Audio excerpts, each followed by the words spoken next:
All right, welcome back to Let's Talk Dog podcast. I am B. I am also known as One Angry Witch on social media. I'm the moderator and administrator here for Let's Talk Dog. And let's let the ladies introduce themselves.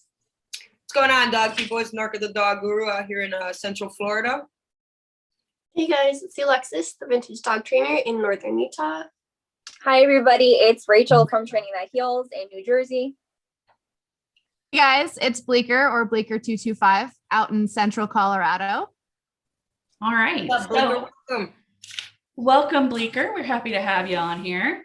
Happy to be here. We're going to go ahead and ask you some questions, and then we're all going to get off track, but we're all going to generally talk about dog training. That's how it kind of goes. So you said you're up in Colorado. Can you tell us a little bit about yourself and how you got into dog training? Well, loaded question, and an even more loaded answer.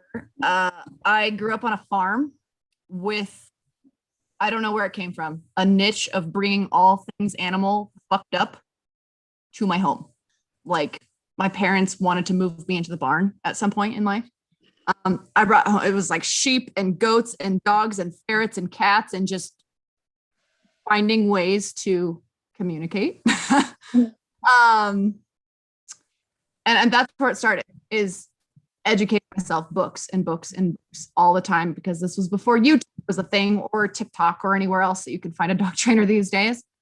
Yeah, that's where it started. I got good at it. For like a fucking 10-year-old, you know, I was good at it. I thought I was the coolest kid on the block, which was all cornfields. So High populated block. You know what? It turned out okay. I'm kind of all right. I mean, I have more animal friends than human friends, but that's okay. I think we all do here. Yeah. You know what? You're my people. But no, I something stuck with rehabilitating, and I got into that. Started with dogs as a young teenager, and then as I got older, it was dogs and horses. Got out of it for a little bit, but I kind of always kept training on the sidelines. I was always doing it, not even for a job, just like, I see you're struggling with your dog, let me help you kind of thing. Is that why you wanted to get back into it? I know we briefly spoke the other day, so I kind of know why you got back into it when I had met you the other day. But for the people listening who don't know Bleeker, why did you get back into dog training recently? Because I did not realize how broken and disappointing this industry has become. How broken and disappointing this industry has become. It is embarrassing and pathetic. And that's not directed at you guys particularly. It's okay. We're embarrassing and pathetic. It's fine. I feel a little attacked. See it too. You guys see the problems. No, yeah. And I've been in construction the last few years. And I've only ever done it on the side. I didn't really get back into the, I guess, if you will, the politics of it all. And having fucking force-free people coming at me, or, you know, compulsion trainers come out, and just the drama behind it. I wasn't used to it until I didn't even mean to. I got a TikTok to post my rehabilitation dogs, because I don't need my grandma afraid of my dog when she comes over. So I don't post it on Facebook or Instagram. And it blew up. People had questions and needed help. And I just started going, and eventually it caught wind with all the other trainers, positive or negative. But after talking to several people, and just not even trainers, but clients. People, oh no, I spent thousands and thousands of dollars. Professional, royally fucked up the dog. So many of those that it's embarrassing to even be affiliated, but something has got to change. And I don't know what, I don't know how, but I am damn sure invested in setting it on the right track if I have any fucking say in it. What kind of trainer would you identify yourself as? aside from all the fucking bullshit drama that's revolving around balanced.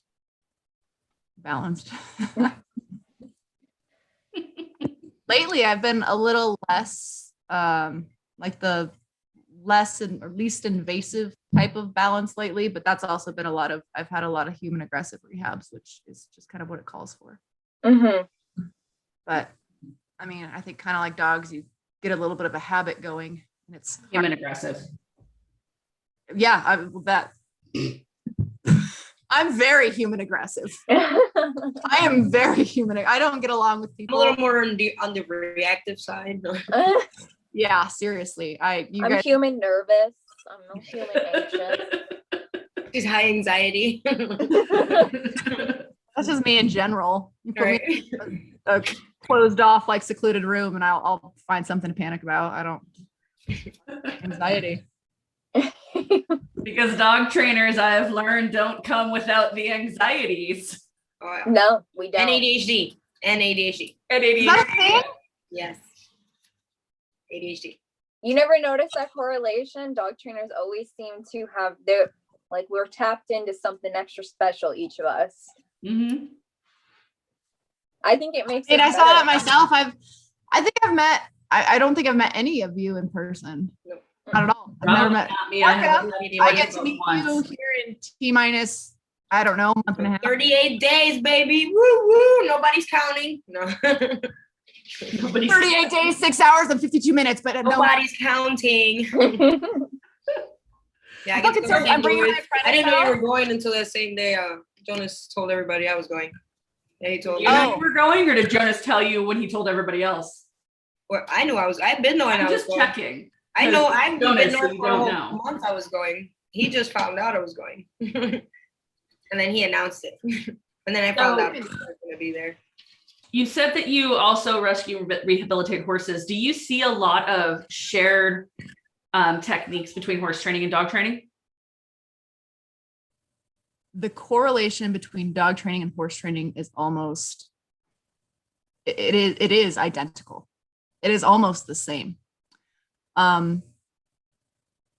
What it is horses are very sensitive to pressure, body pressure, just spatial pressure in general, leash work, stuff like that, lead work in horses, if you will. But they're much more tuned in than dogs, much more. Like a little bit of pressure can spook up a rehabilitating horse or a rehab horse, if you will. But with dogs, if you're already tuned into that pressure in regards to horses, I feel like there's much more leeway to kind of play around and find that perfect point. I'm an absolute like psychopath when it comes to training dogs. And I'm like, no, it needs to be perfect, absolute perfection, just right here. I do that to myself all the time with my boarding trains. I'm like, nope, he's not ready to go home. He's still fucking up. Nope. And then the dog, like me, they reunite with the owner and they're super fucking impressed. And I'm still like, no, he's not even sitting the way I need him to sit. I'm looking like, Yeah, well, I think we have such the higher owner's in tears because their dog's perfect. And I'm just like, nope. And I just get excited We that practice Norca's this. training small dogs.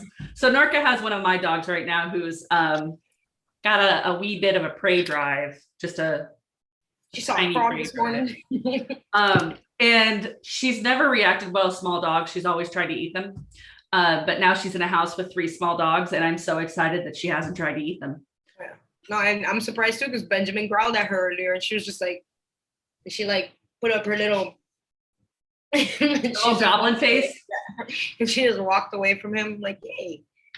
I think you guys touched Right. upon like a silly but serious thing as dog trainers. I feel like the longer I do this, the more almost unrealistic expectations sometimes I put on myself. Yeah. Like, oh, he's not sitting perfectly. I notice it more so too, like when I'm like, I'll do a session and I feel good after the session, and then I go and look back at all the recorded content for the sake of posting it, and I become super hypercritical about it. And realistically, That's good. it's great. I think that's good for people to have as a trainer. Mhm. One's going to critique you the way you critique yourself, right? Mhm. And I think with that being said, You are always, I always record my session. Well, I try to. I suck at it most of the time, but I try to. But even my apprentices, the apprentice I have now, he's a fucking sponge for information. He's wonderful. And I'm like, dude, you want to do better? Don't ask me. Record yourself. I literally gave that same advice the other day. That's what Alexis does. Alexis says she records all the time. Yeah, I am an absolute psychopath about just sitting and watching it back and dissecting like every tiny body movement I make and how the dog responds to that and what their body is doing. And it's good. I have a 37-minute video in my phone right now that wasn't even meant for me to critique. I was just going to send it to Coco Garcia, who is Hand Over Rover, the Phoenix dog. And motherfucker, I could not stop watching it. I'm just crop it to fit it into a fucking email. And I'm like, wait, what's that part? And I just geek out and I can't, like, it's like one of those things where you can't, and you're like, it's almost cringy. Like, look at my timing there. Look at positioning or my body posture or whatever it is. You learn for the next one and you do better. That's how I see it. I watch my videos and I'll do the same thing, kind of judge myself. I'm like, why is the dog sitting that far back? Or why is the dog sitting? Oh, I did a complete muck up today. I looked back at a video that from the session earlier, and I literally said good and treated a dog that was doing absolutely nothing. Yes. Literally nothing. Was still standing, but I was so dizzy from walking in a circle for 7 minutes. Oh, those damn turns. But I couldn't. And I was done. Like I was like, I don't think I have like. Have you guys ever yelled at your dog and it's not barking? I did it the other day. I'm washing dishes and the rooster went off and I told the dogs to shut up. It was a damn rooster, guys. Damn it. If it makes you feel any better, my cat, like, not yowling, but she howls now. It started with yowling, which is female screaming in heat or whatever, but picked it up from her being in heat and just like hangs out with the dogs and does dog shit. And she'll go off just like any of the other fucking dogs. Works too. oh my god. So what is your favorite kind of training to do? Like what your favorite kind of dog to train? Me? Yeah. Oh, I already know everything about them. Play to the party, assholes. I like the mean ones. I like aggression. I will do like puppy training and work. I like leash work because the clients are so stressed, and majority of the time, such a quick turnaround that you can physically see it in their body, just this stress like come off of them, and it's so like, I did my job. I helped these people. Like this was like the end of the world, and it was a 20-minute session. Well, an hour session, but a 20-minute turnaround. Those ones are super rewarding because it's like almost instant gratification when you see those dogs turn around and start to understand the leash pressure. My favorite ones though are human, like truly human aggressive dogs, or fear-based aggression. Those guys, anybody listening, those actually come rare. Okay, we don't get those often. No, dude, little Chip. Little he's over by me out in New Jersey is shit show, but a different trainer put him there. He started with resource guarding, and then a different trainer came in and started poking with a tennis racket and fueled the confidence behind that aggression. That's a Frenchie, right? The other day that blew my mind. Is that Frenchie?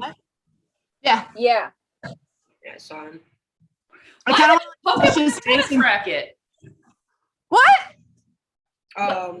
What's wrong with a tennis racket? No, why would you? Oh, yeah. Why would he? Why? Because he's a certified trainer and he knows best. I'm sure he was trying not to get bit, one, and then two, I mean. Well, he gave it to the owners. Yeah. He was like, here's how we do it. Never picked up the bowl. He moved the bowl around the house. And then he just started having them push off the dog from the bowl. And the dog would attack the tennis racket, and I have different views of this from a lot of different trainers. I mean, I've used barrier. I've used like like an extension of my body. I've used boxes to kind of like reach into kennels and stuff like that. But Oh yeah, I use a racket. We have a fake rubber arm, and like I've never even used that. Like that's not your like you don't leave that with the owners. It's like a, here's what you do for Right. the rest of your life thing. Like that's just like what we use like the first training day or stages. two to like get into like and lay the basis. Realistically, what you need to teach that dog is like a really bulletproof out and drop and leave it and disassociation. Like that's what the owners actually need. The point of like the tennis racket or like those fake arms, which I know a lot of trainers do trash those fake arms, but it's because the only proper way to use them is just for you to, as the trainer, get a safe edge in to start laying foundation. I assume that it's a dog that just walked down the stairs, but I swear to God, it looked like a freaking lion. Just the shape that walked down behind her. Oh, he actually has a lion mane. Oh, Bleeker's bringing out her toys. Yay. All right. Oh wait, not yet. Bleeker, PG-13, Bleeker, PG-13. Oh. We'll be back right after this short message. Drop that. Alexis, do you have any questions for Bleeker here?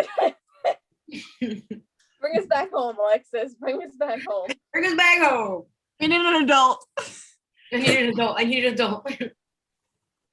I don't know that I'm an adult right now. I'm not the only one who's here as an adult. Okay, can you tell us about the hardest case that you've had? Oh, that's on my list. Dang it.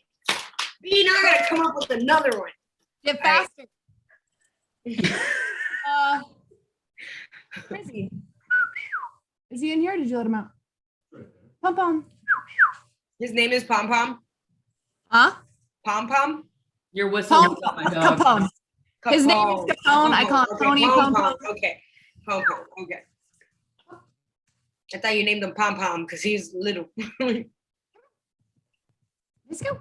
Come on. You're gonna unplug something. Oh, I know. You gotta get in front of this thing. What is that? It's an old man. He is. He's 13 this year. Oh. So I had him since 2010-ish, 11-ish, somewhere in there. This one was a real human aggressive dog, and he was a grade A asshole. Like, No, he's just like, what are you doing? oh no, he's Why am like I my like training dog. He's bulletproof. He's 10% bulletproof with everything. He's like, lady, I'm tired. He's glorious. But this was my hardest one, and it came from what I thought I knew to kind of what turned me into not just balance. I think balance training kind of covers bases, but really, really looking into everything. Balanced, pure positive, compulsion, everything. I used anything and everything on this dog to make it work. And there was some things that even balanced training wouldn't touch, short of fucking blowing his head off with an e-collar, right? And I didn't want to do that. I wanted to be more hands-on and, I don't know, personal, I guess, than just shocking him with an e-collar. So we did a lot of food training. You know what broke through with this little asshole? Sitting in front of his crate and eating while I stare him dead in the fucking face. Just staring. Fuck you, I'm eating first. And feeding him, and he was so pissed. For like a couple of weeks we did this. And after like maybe the 10th day, maybe it was a full 2 weeks, it like clicked with him. Alexis. What did your cat just do to you? You weren't in the messages earlier, Norca. You don't get to know. Continue, Bleeker, please. I'm so sorry that Norca rudely interrupted. I missed whatever the fuck just happened, but now I really want to know. We'll tell you later. ADHD. Okay. No, that's basically it. He was the hardest. The question was, what's the hardest case? And it was this little dick bag. Where'd you get him from? The best dog I've ever owned in my life. And he's still an intact male, which probably fed into why he was so difficult because I was so stubborn and I was like, fucking challenge accepted. And it took me like 6 months, but I got there. Mm-hmm. Where'd you get him? Where'd you get him from? Side of the road. Short answer. There was a breed ban that went out. So Denver had a breed ban for a long time for the bullies. And then the other cities around started kind of catching on. And in 2010, there were a couple smaller towns around that also did the breed ban. And he just got dumped out in BFE Erie, which is where I grew up, out in the sticks, kicking shit and dirt around, having a good time, playing with my animals in the dirt, stuff like that. And then I just came across this little asshole and he wanted to eat me. And so I lured him into my truck with myself as a scrappy piece of bait. And that's how I did it. Alexis, do you have a question for Bleeker? Yeah, what's your favorite behavior to teach a dog? Behavior And or why? behavior or command? You pick. Both. Or both. Both. Do it all. Bitch, both. Ooh, okay. Command.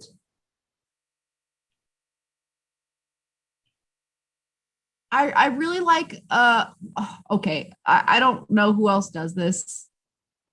I have 2 different levels of commands with Capone. I have my standard, that's why I use like the stay command, because I don't really use that, what do I call it, level, that language very often, but it comes out like word vomit. But I use noises, like they're all different commands. But I use that because you work with horses. Dude, maybe. That's why. Most of my commands for Sky and for 11 are horse, or the sounds you make when you're interacting with a horse. Mm-hmm. I never put that bridge together. Mm-hmm. I don't train all my other dogs like that, though. I train like the ones that are going to train other people's dogs. Like he's like the most bomb-proof thing on the face of the goddamn planet. And so I take him to almost every training session that requires a well-collected dog. And when I'm saying, you know, depending on what the client wants, some of the clients say heel or with me or by my side or whatever the fuck it is. Okay. I'm pretty fluent in all that, but I can't say heel to someone else's dog and have my dog show up on my side if we have an extremely aggressive, reactive dog. That makes sense. I like that. I changed the So I language have, for my dogs. or, and they're, oh, I know. Hi, I'm sorry. He's like, bitch, I'm already here.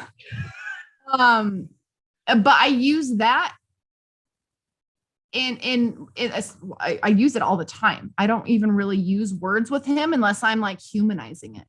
Mm-hmm. And I'm showing people what he does and how I train him and how I communicate with him. I don't actually use my own communicating noises, but that I think is, I don't know if that's fun to teach because it's all different commands.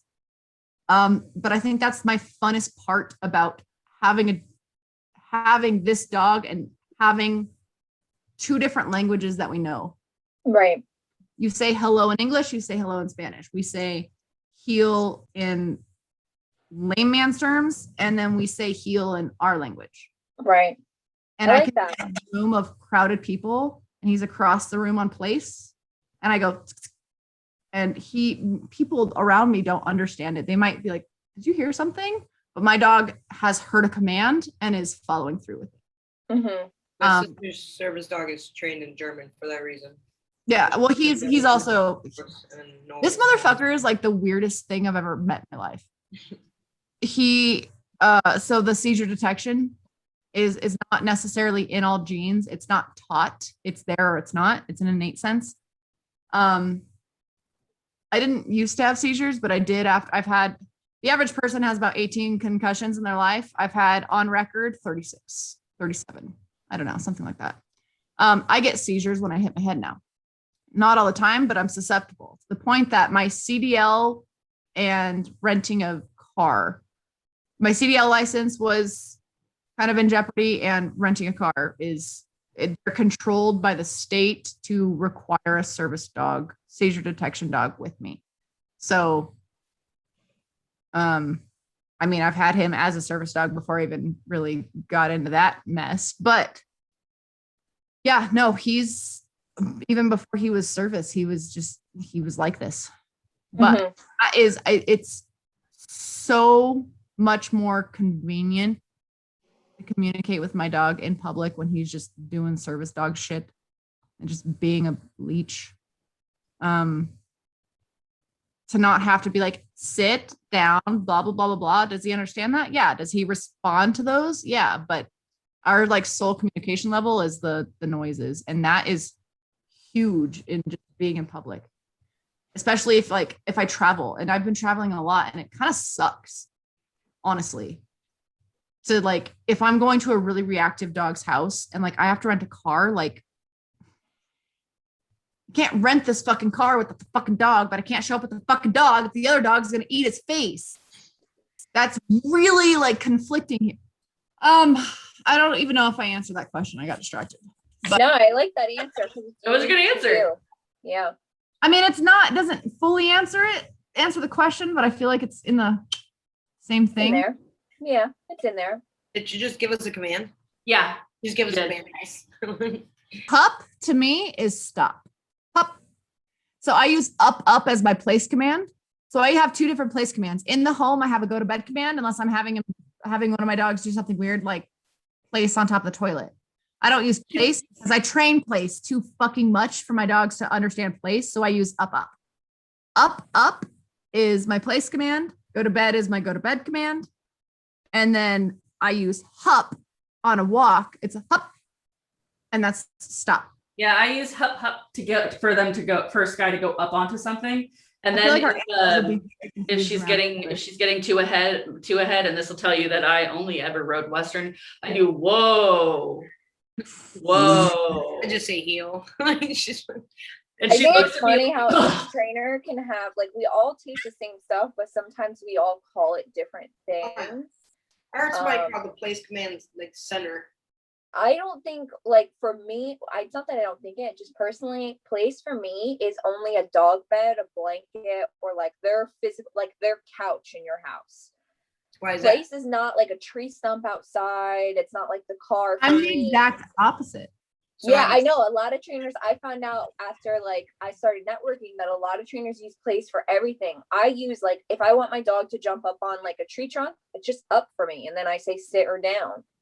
I don't say place anywhere. If it's like a weird object, like a toilet seat or a tree, I use up, which is my place command.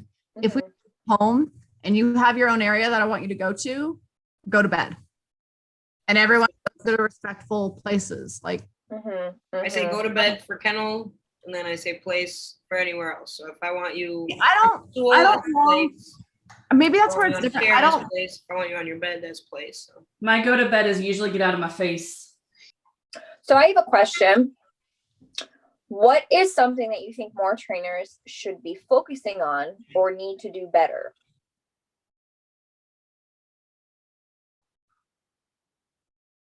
That's for all of us. That one's for all of us. We're all gonna. That expression says she has a list. Well, especially from Rachel, because her and I had a nice discussion for hours. I teed that up. I know. You have some background behind that one, and that is a 4-hour discussion and more bourbon behind it, honestly. But truly, repeat your question one more time. What is something that you think more trainers should be focusing on or doing better? This is gonna kind of sound like a repeat from what you and I discussed. That's okay. There's new people here. Perfect. More people to teach or learn from or spread the word, or maybe it'll go viral. I don't know. It is trainers, even if they are not qualified. I hate the word qualified, but even if they have no business putting their hands on a certain type of dog, there's dogs that are good at obedience training. That doesn't mean they have any fucking business training an aggressive dog, right? Mm-hmm. I think trainers need to do better or work harder at putting their ego aside and the dog first. Mhm. With that, having the fucking balls to say, I don't know how to deal with this. I'm not just going to wing it because that could potentially hurt this dog. Right. Let's you on to someone more experienced in this particular issue. Right. Because all of them, every single one I've seen, are they good at puppy training? Yeah, sure. Fuck yeah. Should they ever fucking touch an aggressive dog or something with resource guarding? No, that is the biggest issue I ever run into after other trainers. They're really good at what they do, which is why I have a hard time bashing trainers. Is, you know, like you and I talked about it a little bit the other day, is like there's trainers that I couldn't really fucking care less about their personality. Quite frankly, I could punch them in the throat. Are they still a good trainer? Yeah, but they can still suck as a person. Right. But it's the people who turn it into like, oh, I'm just going to learn here. I'm going to wing it here. That is where I lose respect. That is where I lose respect, because this little being who is already lack of confidence or whatever the issue is, scared. You are now going to turn into this, let me see if I can. You want to fucking do that? You go get a fucking rescue and you learn some shit. You get someone to mentor you. You don't start poking around and charging thousands of dollars to figure it out. Right. That's not how it works. I can kind of tee off of that. So to flip it now, to shift attention away from the dogs, shift it to the owners, because I think as trainers, our second biggest important component that we need to be focusing on is the owners. So in the same sense, like slightly opposite of what you said, which I 100% agree with what you said. Just because you're a trainer and you've been doing this for a while, you do not need and you're really good at what you do, and you have put in the time, and you have created this way of doing things. You have to remember that the owners don't do this for a living. And so I think more of the focus needs to be put on not like necessarily like flexing or like tooting your own horn at like, look at what I got this dog to do. That's really cool that the dog did it for you. Because I've dealt with so many owners that they're like, yeah, the trainer came and like showed me all like the cool stuff they could get my dog to do, but like didn't show me how to make my dog do that stuff. And I think more people need to make sure that the trainers focus on the owners and what the owners can actually do capability wise. Agreed. And this is the analogy that I use, right? Well, not every, but most, is the dog's brain is a muscle, right? I am a trainer. Okay. I can get that muscle toned, in shape, and sharp as a tack in no time at all. A few weeks, depending on what we're working with, right? Now, if I take that muscle and I hand it back to you, and you do not know how to properly exercise that muscle, what's going to happen? You are going to lose all that progress. And it is just, which is why I'm so hesitant with board and trains. And maybe we just take on different cases. Like my board and trains is like, my dog is the end of the world. It's trying to kill things. Right. I'm desperate, right? If I do a board and train, the desperation is not at the front of their brain. How serious are they to take my training after a board and train? Right. Yeah, that's always as far as they're the concerned offshoot with board and trains. Yeah, you definitely know when owners are going to continue to work with their dogs in the winter. Right. That's what I do with all my virtuals. The ones I know are going to continue working with the dogs are the ones that are hitting me up nonstop before the dog even starts. Exactly. So here's how I do it. And I do the same thing with any of my virtuals, any of them. I start them on a hand feeding protocol, because 9 times out of 10, the behavioral problems are there because there's no structure and there's no bond between the owner and the dog, right? Explain your hand feeding protocol, because a lot of people have this hand feeding thing all mixed up. Okay. Well, at least as far as my Let me go close my sliding glass door because it's letting the cold in. It's a blizzard outside. So yeah, I wanted to bring that one up too, because a lot of my clients have been like, "Oh, I've been hand feeding my dog," and I'm like, "Okay, well, what are you having your dog do when you're feeding them?" And like, well, I just sit there and feed them. I'm like, That's a good question. And I think different trainers have different methods of doing it. And here's how I personally do it. Is I do usually 4, depending on the dog, 4 most basic commands. Let's be honest, we don't really like the stay command, but people use it, right? Fuck it, whatever. I don't care. You want to train your dog on that command, you train your dog on that. Fine. So I use sit, down, stay, and come. That's it. No shake, no speak, no twirls, no dancing. Fuck that. Huh? Those are tricks, not commands. Exactly. Yeah. Hard time differentiating those. Yes. So what I do is I emphasize say it once. I don't want the sit. Right. Yeah. Say it once, let the dog process it. And then we can enforce it because that dog is already on a leash. And we get into that a little later. And what I do is when that dog sits, they get their food. And it's not just good dog, it is good sit. Because we've all seen those dogs. You fucking grab a treat, that dog sits down, rolls over, and throws a paw before you say a goddamn word. Why? That dog does not know the difference, has not distinguished the difference in all the commands because people go, there's a sequence. Sit down, good dog. You have, give me paw. Give me paw. it's a sequence that the dog has It learned. depends on which of my dogs. Good sit, down, good down. And I say praise highly. Praise highly because that is going to build the dog's confidence. And I use this analogy. Let's say you're a cashier, right? It is expected of you to sweep around your station at the end of your day, right? So you're just sweeping because it's part of your fucking job description. You just have to do it. There's no ifs, ands, or buts about it. You're sweeping. Now, if your boss comes up and goes, fucking good job. Look at those fucking floors, bro. They're fucking clean. Oh, they're fucking clean. You are doing great. Fuck yes, I love it. Keep up the good work. The next day at work, you are going to want to go a little further, put a little bit more effort into it because you have the reward backing it. You want that gratification. Same way. Dogs are any breed. I don't fucking care what it is. Built for a purpose, bred for a purpose, a job.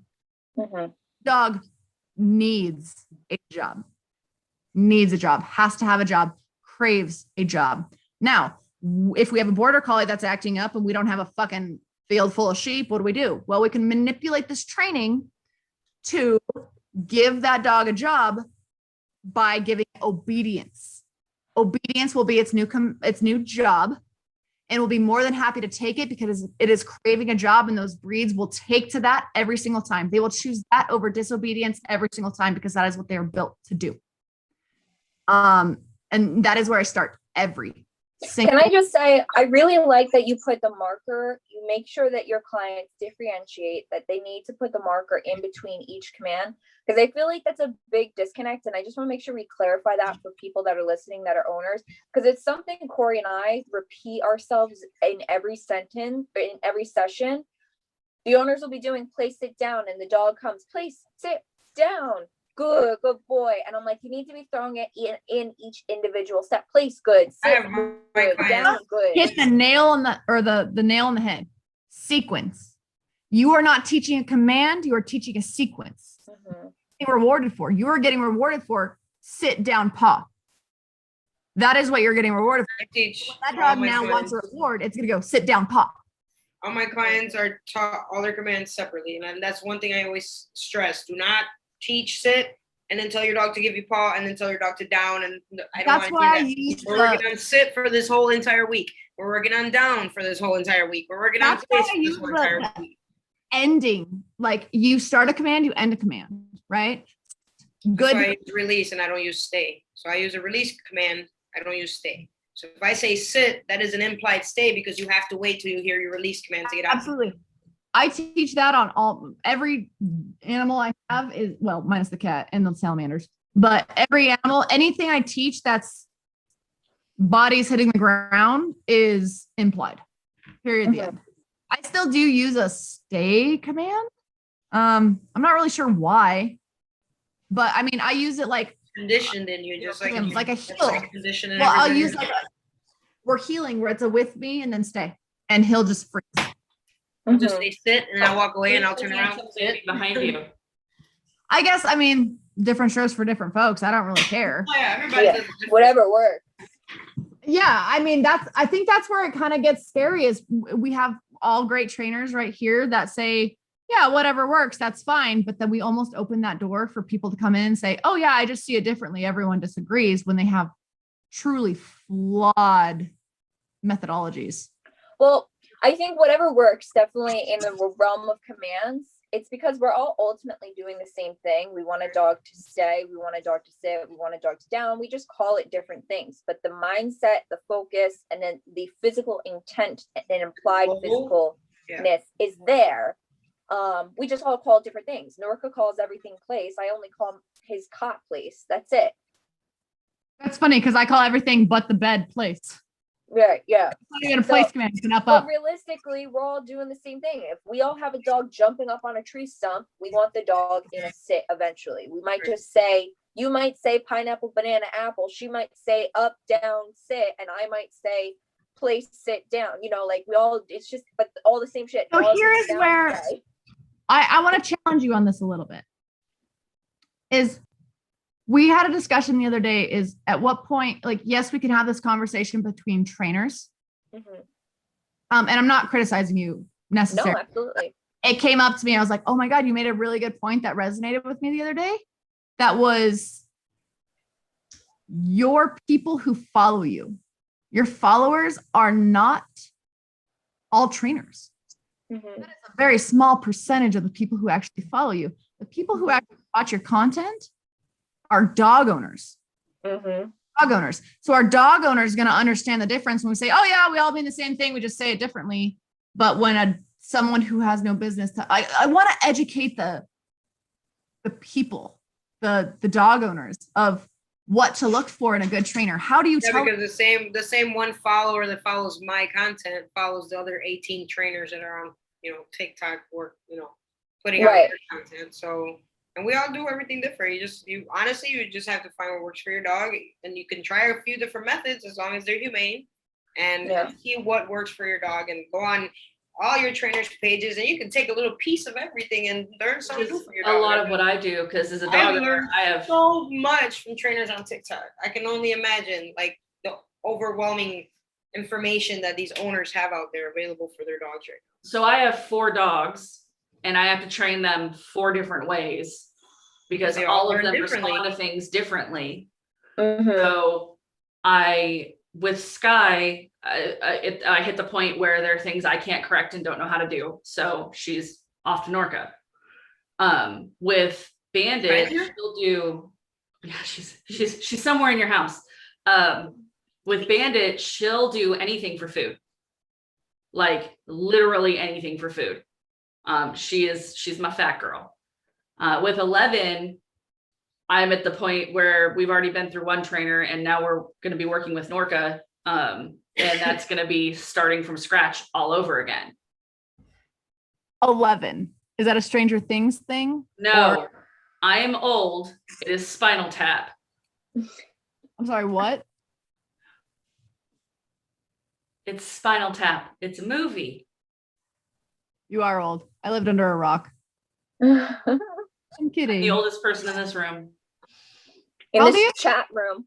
We're not gonna say that on air now. Oh, I don't know. Hey, babe. What's up, babe? Is that babe? Hey, girl. There you go. You didn't call me today. I'm mad at you. No, I think that we talked about this before the other day, just to give context into that, like what we were, talking about for the people that are listening today was that the issue I find lately with the industry and the toxicity of the industry is a lot of trainers are putting out content not geared towards owners. So to give context, on TikTok, I have almost 10,000 followers. On Instagram, I have over 1,000 followers. I can't even tell you Facebook. I hate Facebook. Don't ask me about Facebook. So that is 11,000 followers. I have, as of today, 125 clients that I have physically worked with since opening Training That Heals. And I know that I have a couple virtual clients since TikTok. So that leaves about 10,800 people that are following me. And maybe only, and this would be a generous number, 25 of them are trainers that I know. So the rest of those people are dog owners who are on my account looking for information. Or dog lovers. Or dog lovers. Or a dog account. Or people looking for a dog. Or I'm just but stalking the you. bottom line is they're following an information I'm just stalking Rachel. source. So the issue is when Me too. other trainers are putting out, and a vast majority of their content is like all this stuff that's not like how-tos or here's what to do. Bashing, yeah, Like, just bashing. Yeah, it's negativity, inappropriate because toxicity. here's the thing. Your masses are telling you that they want information from you. So I 100% agree. Like we have a responsibility as social media people and as business owners and as trainers to make sure that we have like a unified front. But do I think it matters that we all think place is defined as something different? No. Right. What it comes down to is when I have a client that reaches out to us, if they tell me, hey, I've already done previous training, heal for us is break, I train their dog with that command instead because I'm going to keep going at it in that way. It's just what I personally learned was place means this, sit means this, down means this, and stays inside. You accommodate to your client. Yeah. So my question here, because I had never really thought about it that way until you told me the other day. Mm-hmm. It really resonated. I was like, fuck, dude. Like I'm over It's here. a perspective shift. Yes, it very much was. And that hit me hard of like, and I kind of went through my own content of, I mean, a lot of it, I try to be educational, but the other half of it is sass. No, I wouldn't even say it is sass. Yeah. But like, I mean, like Norca, I've like, what is it? Duet? No, I've stitched you where it's like, hey, you're talking about a dog can get aggressive at any point. Hey, I have a perfect fucking example.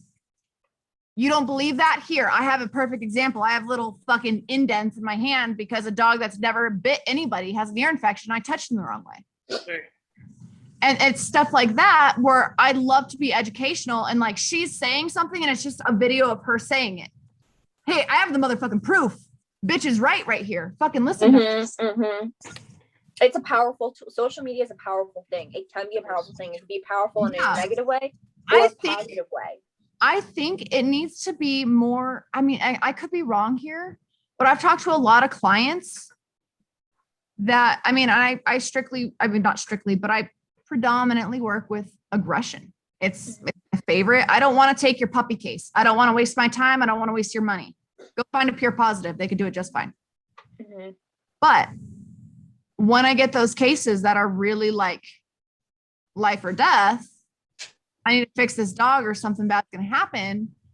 A lot of the times I get the client feedback and it's like, I have watched all these videos and everyone says it different. Some people say that you should never use place outside of this. Place should be anything that's like this, that, and the other. Place is like this, bed is that, crate is this. And it's as a trainer, we understand to each his own. Mm-hmm. But from an owner's perspective, they don't understand that. They're looking for anything and they're so they hang now on they're a little confused. bit more. And I could get that. And they're so confused. And I feel like, and this is what I've talked to Jonas about. This is what I've talked to Gata about. This is what I've talked to everybody about in this sense of there has to be something. And I know it's not a one size fits all, but there has to be some sort of standard that we can at least come together on, whether it's agree to disagree. Here's what we look for. Right.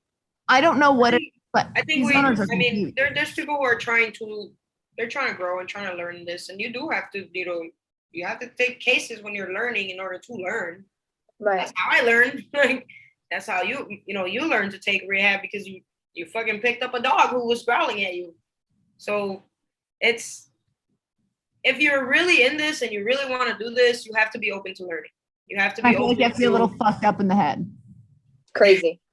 But you have to be open to learning something new and different and something that might work for a dog. I've used techniques on dogs that I probably should not have used for that nervous breed or that, but you learn. Overexcitable dog. It's you learn over time. So I mean, I think we got to give people a chance to grow. That is where honestly in this for this, because I've met people who are like, oh, I want to be a dog trainer. I'll train dogs. They do it for 2 years and then they're back to doing something else.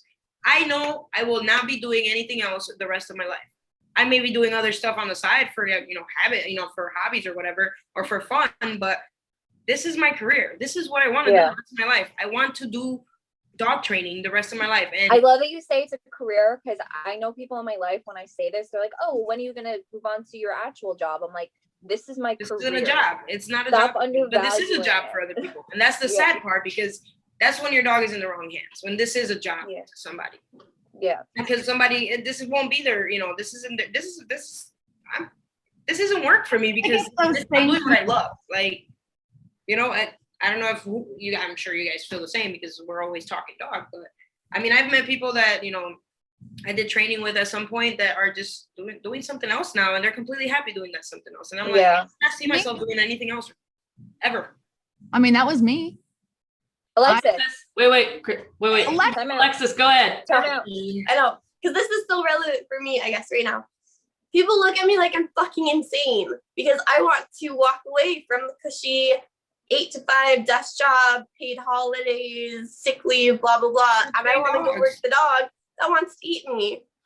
Like, you guys should have seen me on Saturday. I was on top of the fucking world. My yoga class heard all about it because I worked a dog that tried to bite me.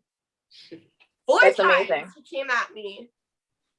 And I was like, no, we're sorting this shit out. We're going to be fine. His owners looked at me like I was insane because their last trainer took 8 weeks to touch the leash. Oh. And I said, Your trainer takes more than a half an hour to start working with your dog. Get your money back.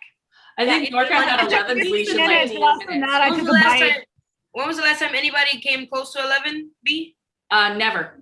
People Okay. that he doesn't know have never been able to get within 5 feet of him without Within him. the first 40 minutes, I had his leash. Like, because I know how to approach that situation, because I've been in that situation plenty of times. So I've And had that's people what whose it dogs is. were It is- actively lunging at me as they passed the leash. I'm taking that yep. leash. And that's Handling what the dog. happens. Yeah, that's what happened this weekend. I was like, here, put this slip lead on him.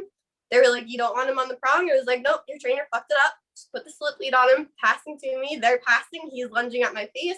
Luckily, he's muzzled because I'm at least a little Because we're cautious. responsible. Cat down. And the ER bills are expensive, and we're responsible, so dogs are muzzled. Exactly. So, if he wasn't muzzled, he probably would have gotten 3 or 4 bites on me just in that leash passover.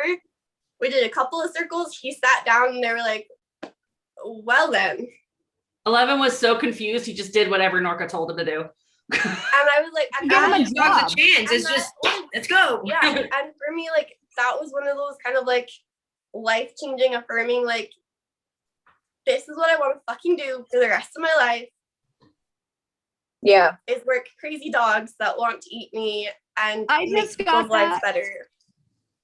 I just got that out of my apprentice, like when I brought Jet home. He saw Jet. I called him when I was driving to Arizona, and he saw it on my TikTok, and he's like, "Fuck it, I'm ready." And so I sent him a message privately of the reactivity we were dealing with, and he was like, "Oof." Should I get my bite suit? Yeah, he's like, you know what? I never thought I'd ever say this about a dog acting like that, but I'm really excited. I don't know why. Yep. And I was like, welcome to the club, you little psychopath. Yeah. Yeah. When B came out of the car and she took 11 out, I mean, he literally lunged at me right away. Immediately lunged. And I was like, B, walk around. She's like, walk around? Yes, walk around. So we just moved around with him, and we got to doing our stuff. And I mean, Here's my concept here, and there's no science to back it, but I still say it because I'm confident in it, is most dogs, let's just say dogs are lesser beings than us. They have a smaller brain, right? They cannot process anxiety and a job at the same time. It's either or. You put them to work, anxiety goes out the door. No, I say that all the time too. I know there's no science to back it, but here's the science to back it. I have crippling anxiety. Do you know when my anxiety is the worst? When I have a day off. working. When I'm not working, yes. Facts. I handle wholeheartedly believe emergencies that. beautifully and perfectly in the moment of the emergency. And then the emergency is over and dealt with, and then I melt down. Right, But in the moment, I am the calmest person in the room. right. You know what else I think it is that a lot of dogs don't have is that owner who's willing to just lead and go and do. They're always like, I see a lot of owners always like looking for their dog's next move. Like, I tell my dog what the next move is. Right. Reactivity. Every dog. Like we're doing this. This is what we're doing. This is what you're doing. This is what you're gonna do. Okay, break. We're done. Yes. Most owners look at their dogs and they're like, okay, now what do we do? And they're questioning, Right. like asking the dog for permission for shit. Like, just fucking move, do what you're doing, and take your dog with you. Make your dog do it, and eventually your dog will just be like, hey, okay, cool, I'm coming too. Something as simple as don't stop walking on the walk every time your dog stops walking. That's been a hard one. Just this Woman on a weekend. mission. Man on a mission. Okay. We have an owner on the podcast. So, what's the hardest part about not allowing your dog to sniff on walks? The hardest part about not allowing them to sniff, I don't find that hard. I find that easy because I don't want my dog sticking their face in everything all the time. So what did you find difficult? You just said you find. When they stop, like when I've got 11 or Sky on the leash and they're starting to react to something and they stop and brace themselves. Okay. With Sky, it's a little easier because I have a good bond with her, but 11 and I don't really have a bond, and he's very strong for his size. And I'm always afraid I'm going to step on him or trip over him, which I have. Well, no, it does. I mean, it's easier said than done to keep walking, especially if your dog's not just very- It depends on the dog's size and the dog's.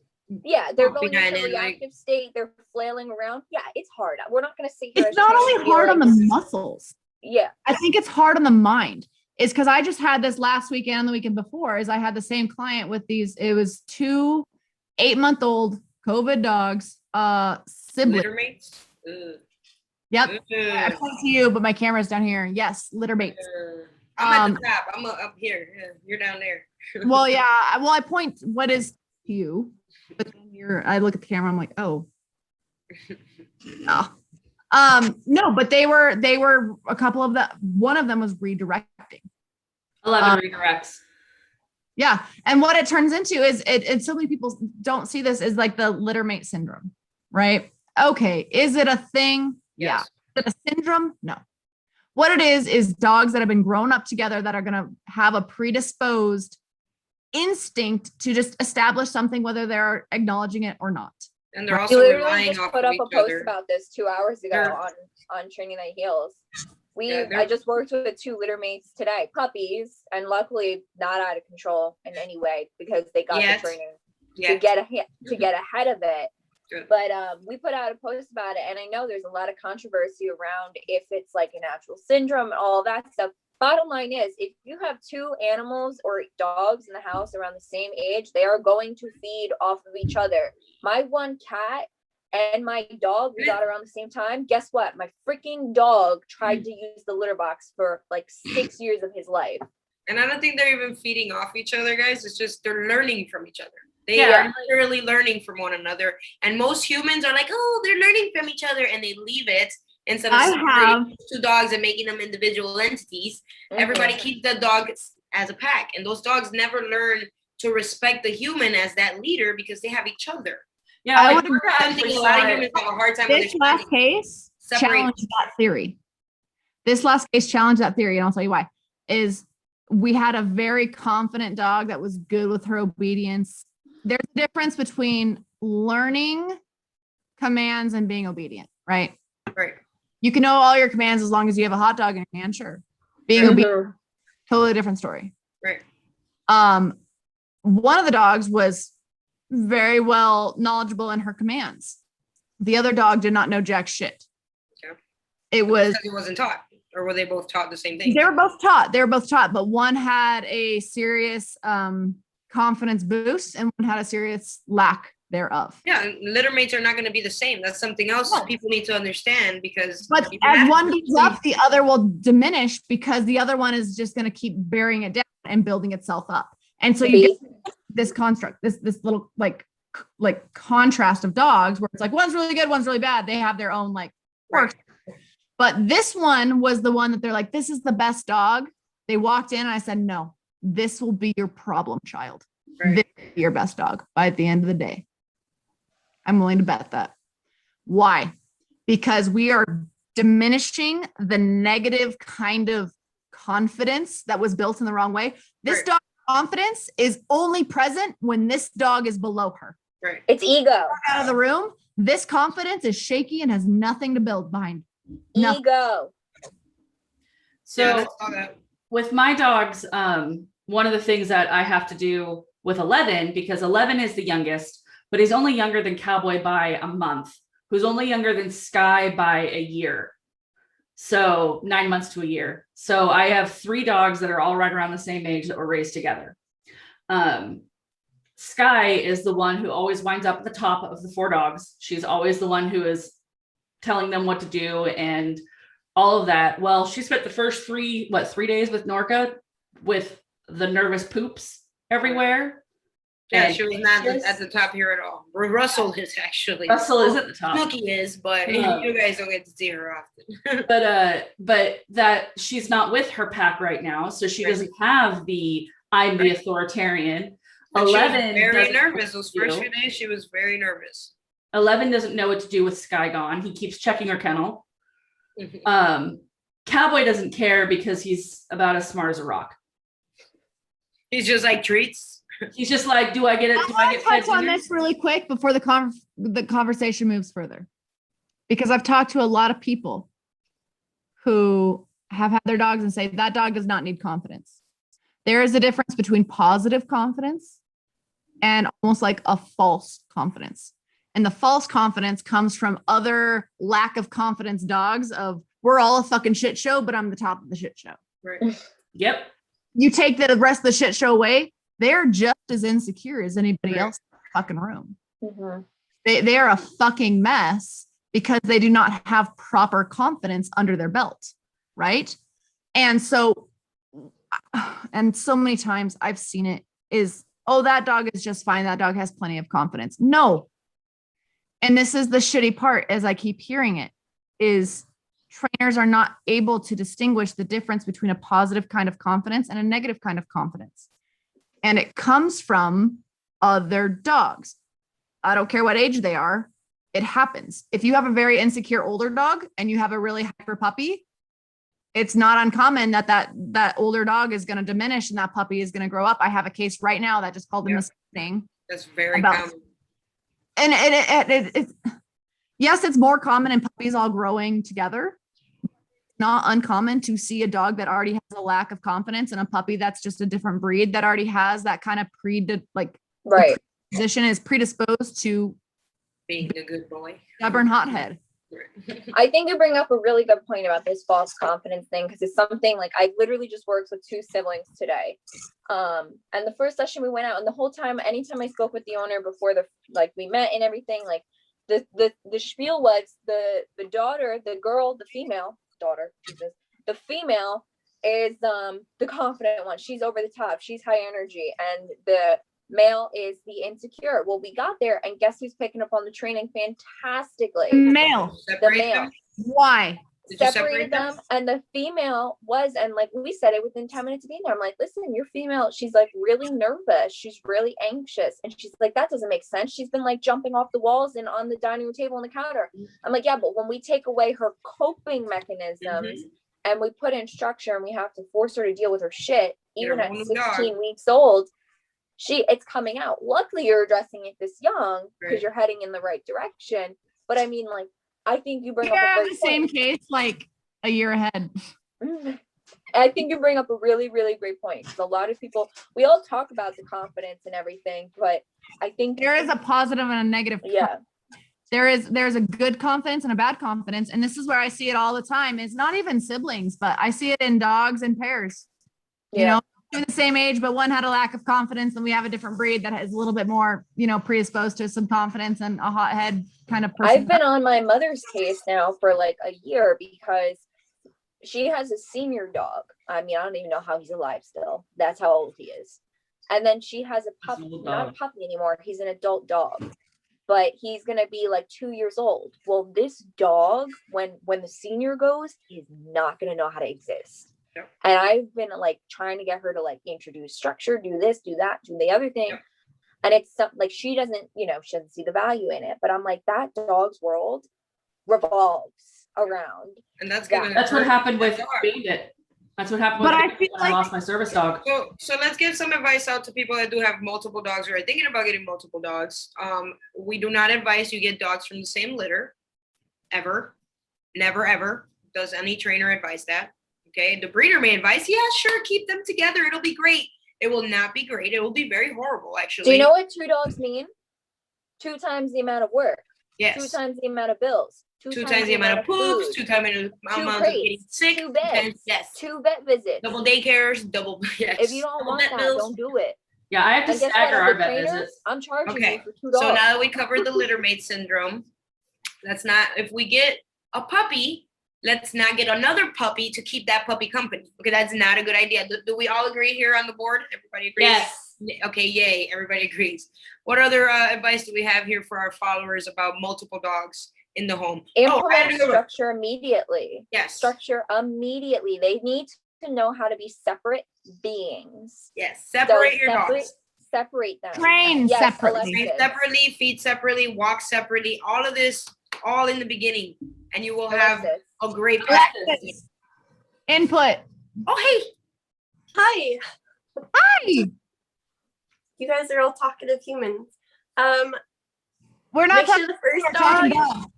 dog. Make sure the first dog is where you want it to be before you get a second dog. Mhm. You can't. Don't expect- be me. Can you elaborate on that a little bit more, please? So Yeah, if my just- dog is already a pain in the ass, are you telling me that I should not get another dog? Exactly. Oh. Like why do I only have one? Sen is not where I want her to be before I Oh, my get a dog is puppy. fine. It's okay. My dog's fine. It jumps all over the Why? place. It counter serves. It runs out the door all the time. But it's fine. I could get another dog. Alexis, but isn't it your dog is lonely when you go to work and it needs a friend? No, she needs to know how to just chill out by herself and coexist or exist in her own space. Yes. Elaborate. I want you to keep going here. So, but I've been told that, you know, dogs are pack animals. So wouldn't it make sense that if my dog is stressed out all the time when I go home or when I leave the home and it has separation anxiety, wouldn't it make sense for me to get a puppy? No, because then you're just gonna have 2 dogs with separation anxiety. Why? Because neither of them will actually know how to, one, be apart from each other, and neither one of them will know how to be apart from you. And you'll have And this double is the where dilemma. us as humans kind of, like, yes, I only have 1 dog. And we say dogs are pack animals, so who is for pack? Bravo. Can I Me. just say, bravo. You have more willpower than I ever can imagine. I got one more advice for people that already have multiple dogs in the home. Give your dogs individual affection. I cannot stress how much it annoys me when I go to someone's house and they have multiple dogs and they are petting one dog and then other bulldozer dog comes in and bum rushes that dog out of the way to get love and then you love on that. Sky. That Not is just honestly individual- in my own Your home. dog's individual affection. That If is a one dog struggle. comes up to you while you're caressing another dog, push that second dog away and have them wait their turn. Because you will This create is something a I had to start working with Tater on recently because he's an only dog here, but he comes to work with me often. So all the Klekai will be loving on them. And I realized he didn't know. So it's something we had to start working on teaching him. Yeah. And it was just something because it wasn't like we were ever experiencing here. Right. But to elaborate on that, if you have multiple dogs, you don't have to always do every time you do something with your dogs. It doesn't have to be with every dog. If you're going for a walk, like save yourself a headache and just take one dog and like go out, do a shorter walk with one dog and then the second dog alone. Because that's also giving them alone time. Because if they only ever feel like where we start to see issues amongst siblings is because of that, like what Norca said, like they don't get that individual time. And this is where like jealousy, which I did quotations around that because it's not like real. What a you real guys thing. perceive as a jealous dog, yes. That's where it starts taking place is like when they feel like they're constantly competing for attention, they don't get individual time. If you're just universally approaching, okay, like for instance, this is a terrible analogy, but I'm a vegan. My brother loves spicy food and my dad eats red meat. If my mom's cooking us dinner and she makes a chicken pot pie, 2 out of 3 of us are going to be annoyed. But if my mom, not that any mom should ever make individual dinners for each of their kids and husbands and But some husbands, do. make your but own some damn do. food. Your wife's, it's not 50s anymore. Anyway, Warm up your own damn hot pocket. No. but if I got my falafel wrap and my brother got his spicy hot wings and my dad got his burger, we're all satisfied because Right. that's what we wanted. That's what we needed. And that's what we expect every night for dinner. Right. So like I have an Tater addiction to Tater this. wants to go for a walk. but Corey's dog, Oka, she wants to go play structured fetch in the backyard. Do those things. Don't just take everybody on a walk then. Do the thing that you know benefits your dog. I'm going to add on to this. And I think it's very important. And I think people struggle to understand this. Just because you have a guest in your house does not mean those rules do not apply. This falls under the category of advocating for your dog. Dogs, plural, is I don't care if someone comes in and you're a little excited, they come off place, you let them off place command and they bum rush the guest. But now they're doing this quote unquote jealousy thing. They're pushing up. No. You are not going to accept that. You are going to handle it like some trained dog owner with some sense in their head, handle it and put those dogs back under some structure and under control. Release one at a time to receive love from the new guest if you allow that in your home. Otherwise, it should not be happening at all. And I see that so often of people understanding the concept of advocating for the dog when it comes to leash reactivity, when it comes to one the other. I don't even think it's about advocating though. I think people need to take these opportunities to teach their dogs, because when do you need your dog to behave? When the doorbell goes off and your guests come in the house. So why would you let your dog act like a total jump? Okay, I'm saying in the scenario of, let's say I walk into your home and one of your newest rescues jumps on me and you say no. And I go, it's okay. No, it's not okay. It's still not That's okay. right. That is that's it though. And I'll explain that to a random stranger in the street. Oh, it's okay. He could jump. No, he can't. He's training. Sit. Right. I'm gonna use you. It's like a big. I'm Me going and to Joe use you because this is what my dog needs to learn. time. Yes, I'm gonna use 100%. you as an example for my dog. So my dog will learn with you what not to do, and it's not to jump on you. Even if you got the squeaky little girl, well, you little puppy, I don't care. Yeah. Sit. Okay, break. Go Joe say hi. and I literally fight about this like literally every other night. And like, cause Tate's doing his place duration. Place duration for Tate is really important. He had massive separation anxiety and it can creep back in if I allow for too much freedom. Right. He's a dog that does spiral. And it drives Joe insane that he stays on place. I mean, my dog, he gets bedtime and everything, but what Joe wants is 5.5 hours of bedtime and like, Right. let him sleep out and all that stuff. No, he's When like, he's no, well come on. behaved, we can He's a increase good these boy. benefits here, but until then. And I'm so tired of constantly having to be the bad cop. And I think You that's don't what think a lot of about people, this? that's where a lot of owners fail there. And we'll keep this one short because I know the time's running out. But a lot of owners fail there because they do want to give their dogs all this freedom and just, you know, they can sit on the couch and jump here and jump there when they're puppies or when they have just rescued them. And the first thing you need to do with your brand new puppy or your brand new rescue is to create a routine and structure and schedule that that dog is going to be on for a few weeks and months, if possibly. And then after that, once you have this dog who's behaved and it knows what's expected, then you start to give that freedom and extra time out of the kennel, extra time on the couch, time on the bed, after you know your dog is obedient and trained and knows what the rules are. Everybody is always just jumping to my dog he came from a kennel, so I don't want to leave him in a crate all day. Your dog can benefit from 3-day decompression in a kennel. So we're going to go ahead and wrap up then. We're going to do our closeout. Thank you very much. Huh? What is the closeout? We're about to do it. Oh, am I? Okay. Thank you for having Miss Bleeker on here, Miss B here. Thank you for I being don't know if it was gonna be like the start and I was gonna be put on the spot and I was gonna fuck up. And I don't know. Do I have a speech I need to make? Fuck. No. All right. So thank you, Bleeker, for being on the show with us. I will put all of Bleeker's information and location down in the information box, as well as our own. You can find us pretty much everywhere as Let's Talk Dog Podcast. And that is it. We are going to be switching up our schedule and there will be a bye week in between episodes. And I believe that's going to be starting next week. So next week there won't be an episode, but there will be the following week. Any questions, comments, concerns, please feel free to shoot me an email at letstalkdogpodcast@gmail.com or on Instagram or TikTok or Facebook under the same name. You'll find us everywhere. All right. You guys have a wonderful night. Bye. Bye.